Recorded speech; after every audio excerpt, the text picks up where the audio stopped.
Le DAF Fresh Morning, c'est 104.5 tonnes de bonne humeur. Tous les matins sur Urban FM. La meilleure radio de la capitale. La meilleure radio de la capitale.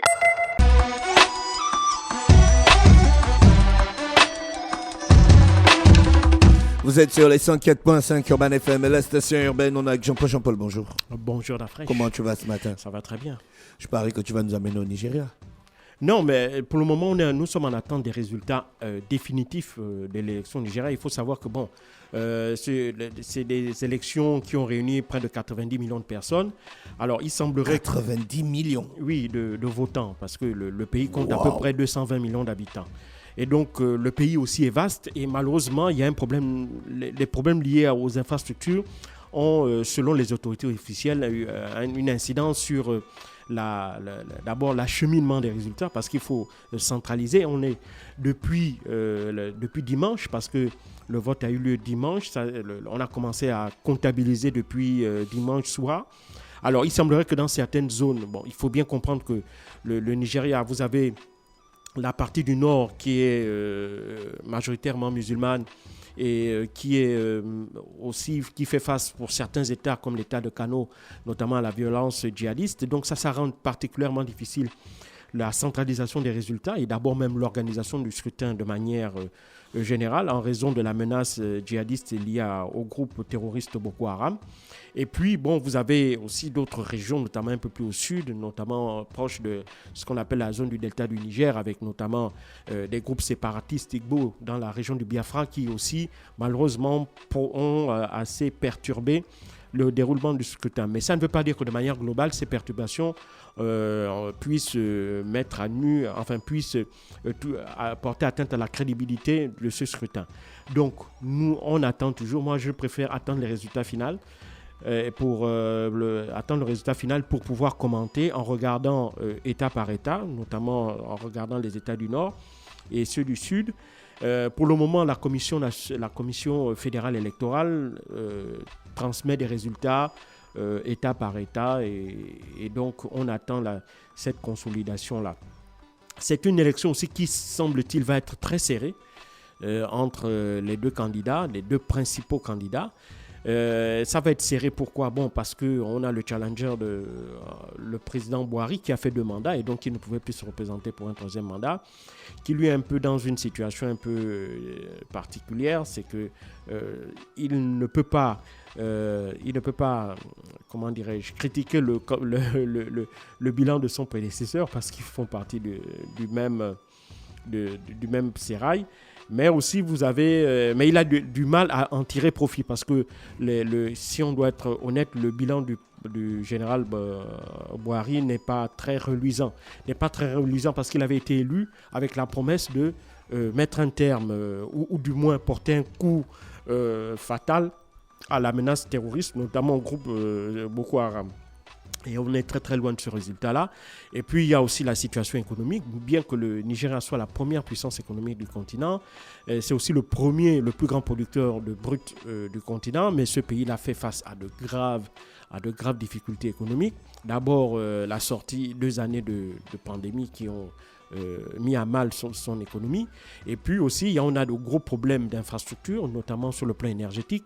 Et cela se fait particulièrement ressentir ces dernières semaines, ces derniers mois même, parce qu'il faut savoir que bien que le Nigeria soit un gros producteur de pétrole, il a un problème d'infrastructure de raffinerie et donc il importe énormément de gaz de pétrole raffiné.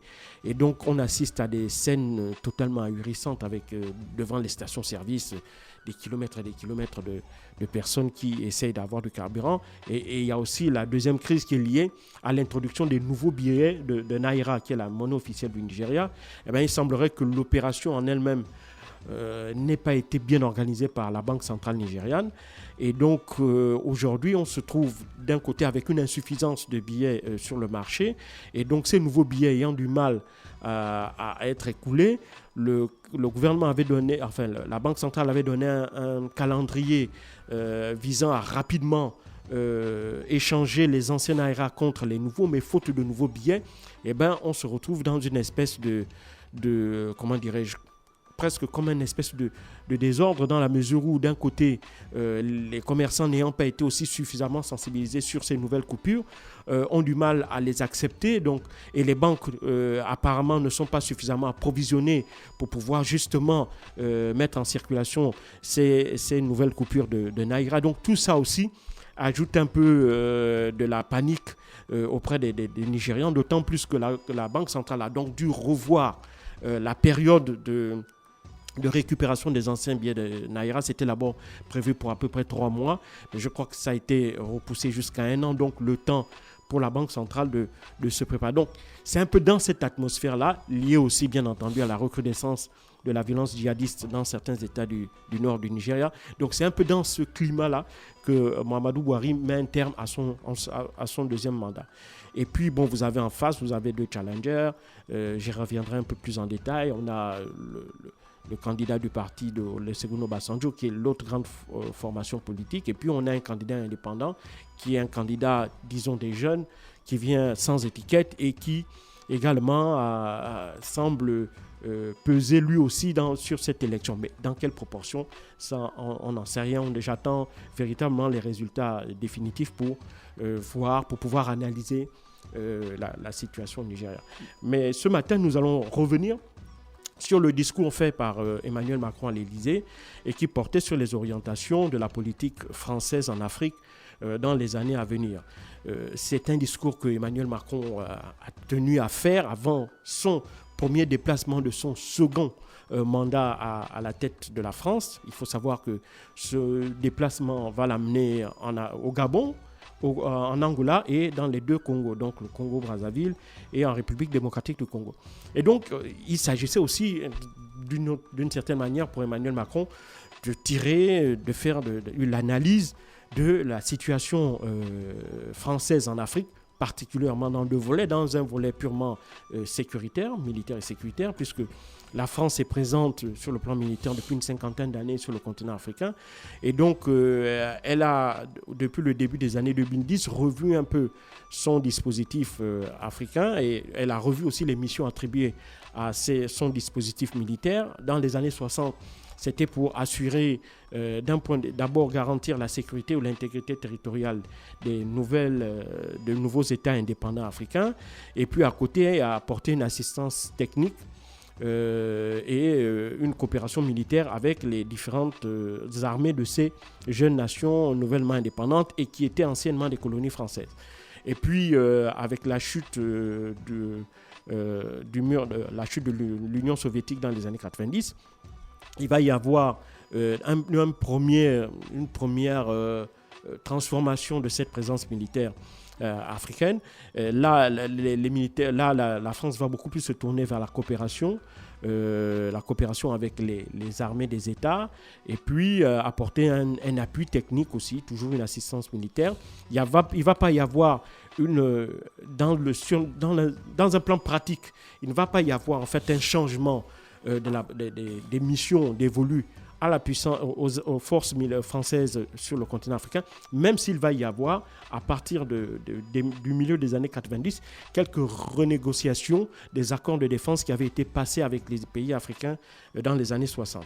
Et puis, dans les années 2000, il va y avoir un changement total, surtout en termes de mission, puisque la menace qui pesait le plus maintenant sur les pays africains, c'est la menace terroriste. Et donc, à partir de 2013, c'est ce qu'elle va faire, par exemple, avec le Mali, la France, le Tchad, la Mauritanie. Elle va revoir les missions de ces forces militaires sur le continent africain et elle va les affecter prioritairement à la lutte contre le terrorisme. Alors, il s'avère que malheureusement, 10 ans plus tard, les résultats sont assez mitigés sur le rôle, sur si tu veux, cette lutte contre le djihadisme et la menace terroriste en Afrique. Et surtout, il faut savoir aussi que malheureusement, à son corps défendant, la France traîne, si tu veux, une espèce d'image à travers notamment sa présence militaire sur le continent, comme étant une espèce le bras armé de sa présence, le bras armé de sa politique de domination sur le continent africain. Macron a dit ça dans son discours. Non, c'est l'image qu'avant la tenue de son discours, les élites, enfin les populations africaines ont dans le sentiment qu'ils ont de la présence française. Parce que, évidemment, quand vous avez une présence militaire française avec des missions clairement affichées, comme c'est le cas au Sahel, pour lutter contre le terrorisme, et que malheureusement les résultats ne se font pas sentir, eh ben, les populations voient donc dans cette présence très longue, sur 10 ans, comme étant non plus une force de libération, mais plutôt une force d'occupation. Donc c'est pour ça que je dis que c'est à son corps défendant. Et donc tout ça fait qu'aujourd'hui, et surtout avec les changements de régime dans certains pays d'Afrique de l'Ouest, notamment au Mali et au Burkina Faso, qui occupaient une place centrale, notamment dans cette zone-là, dans le cadre de la lutte contre la menace terroriste, eh ben, ça fait que, évidemment, il y a eu des tensions avec les juntes militaires au pouvoir dans ces deux pays-là et une espèce de pression de l'opinion publique à la fois malienne et burkinabé qui a entraîné un départ précipité des forces françaises du Mali et du Burkina Faso. Alors certes, donc il faut, pour Emmanuel Macron, tirer en réalité les conséquences de cette situation en faisant un examen, en refusant un examen total des relations entre la France et les pays africains, notamment pas seulement sur ces questions militaires là, mais aussi sur d'autres volets, notamment dans le volet de l'économie, dans le volet de l'aide au développement, notamment dans le volet culturel aussi. Et donc, pour toutes ces questions-là, Emmanuel Macron a décidé donc de revoir, si tu veux, les relations que la France devrait entretenir avec les pays africains. Bien entendu, on aurait aimé qu'il parle également du franc CFA, mais évidemment, c'est un volet qui n'a pas été effleuré par le président français lors de son discours. Alors, il a expliqué d'abord qu'il fallait pour la France faire une analyse profonde de sa présence sur le continent africain et qu'à l'analyse et à la vue de ce qui se passe actuellement, il ne faisait l'ombre d'aucun doute que la France faisait donc face à des nouveaux défis. Et puis, d'abord, ces nouveaux défis, ce sont d'abord, du point de vue du président français, le défi sécuritaire, climatique, on a le défi démographique, et ces trois défis-là sont ceux pour lesquels la France devrait toujours justifier sa présence aux côtés des pays africains pour les accompagner dans leur volonté de faire face à ces trois défis-là. Et puis, il y a aussi le défi culturel, si on peut parler ainsi, avec la mise en œuvre prochaine d'une loi cadre qui vise à lancer de nouvelles restitutions d'œuvres d'art au profit des pays africains.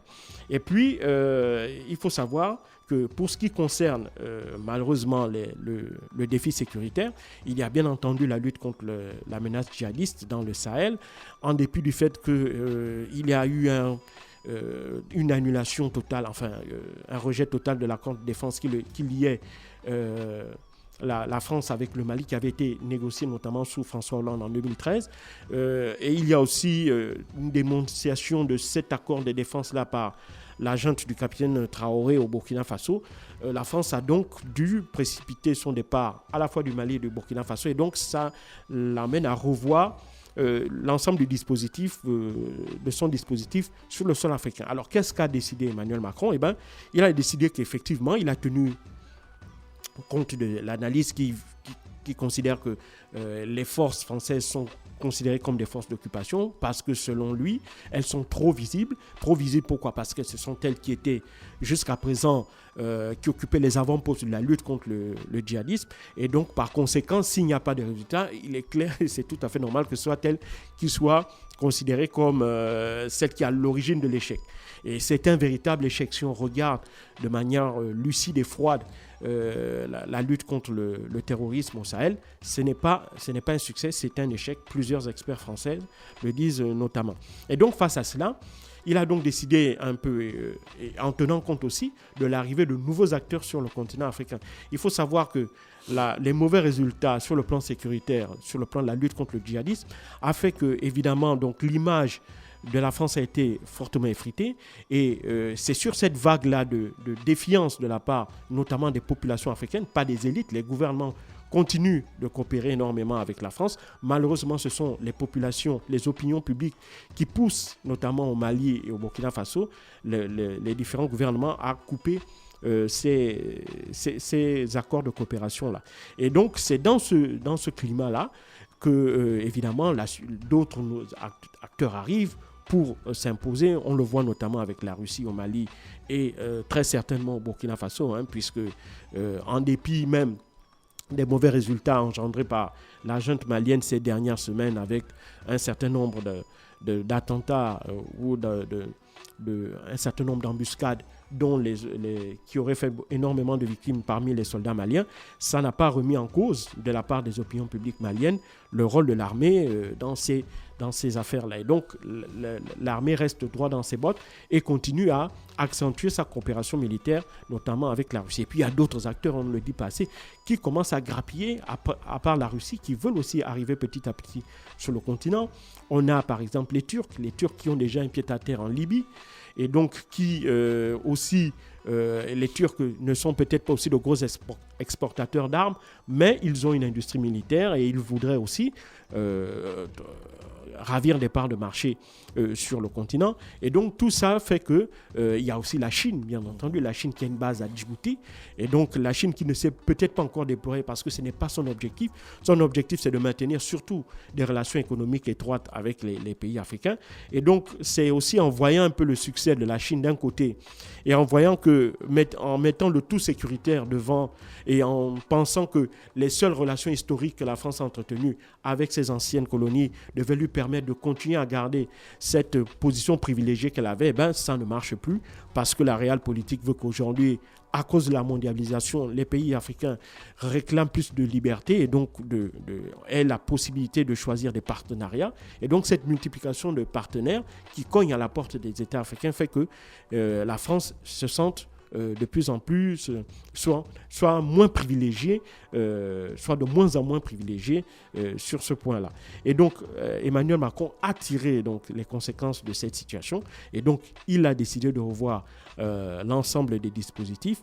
Mais ce qui est dommage, et je vais terminer par là, c'est-à-dire qu'il a donné les grandes lignes de sa vision dans les années à venir de la présence française en Afrique, mais il n'a pas donné de chiffres, il n'a pas donné de calendrier précis, il n'a pas donné de chiffres sur la diminution des effectifs, combien d'effectifs on va diminuer, sur quelle base, parce qu'il faut savoir que vous avez 2 grandes bases principales françaises en Afrique, vous avez une à Djibouti, une en Côte d'Ivoire, vous avez des bases de moyenne envergure, notamment au Sénégal et au Gabon, et puis il y a aussi d'autres bases, notamment au Niger, elles qui servent dans la lutte contre le terrorisme, et puis vous avez les bases arrières qui sont notamment à Mayotte et sur l'île de la Réunion. Donc, comment ce dispositif-là va être déployé? L'accord sur le plan climatique, quelles sont les actions qui vont être menées par la France sur le continent africain? On sait que certainement une partie de ce plan-là sera dévoilé lors du sommet du One Forest Summit qui va commencer demain et ici à Libreville et qui sera la première étape du périple africain d'Emmanuel Macron. Mais là aussi, on n'a pas de date, on n'a pas d'éléments tangibles sur lesquels on pourrait s'appuyer. Et la même chose sur la loi cadre. On attend que le sommet termine. Voilà, aussi sur le plan culturel, la loi cadre, qu'est-ce qu'elle va dire concrètement? De quelles œuvres s'agira-t-il? Dans quel délai cette restitution-là devra se faire? Et il faut savoir qu'en France, il n'y a pas que l'État qui détient des œuvres d'art du continent africain. Il y a aussi des collectionneurs privés.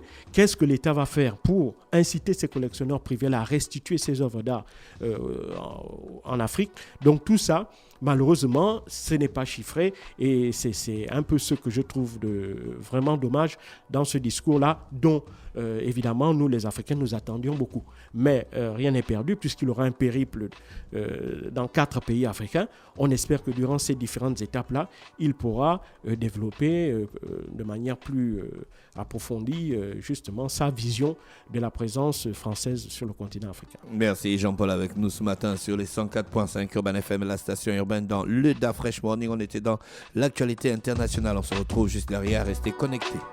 Le Da Fresh Morning, c'est 104.5 tonnes de bonne humeur. Tous les matins sur Urban FM.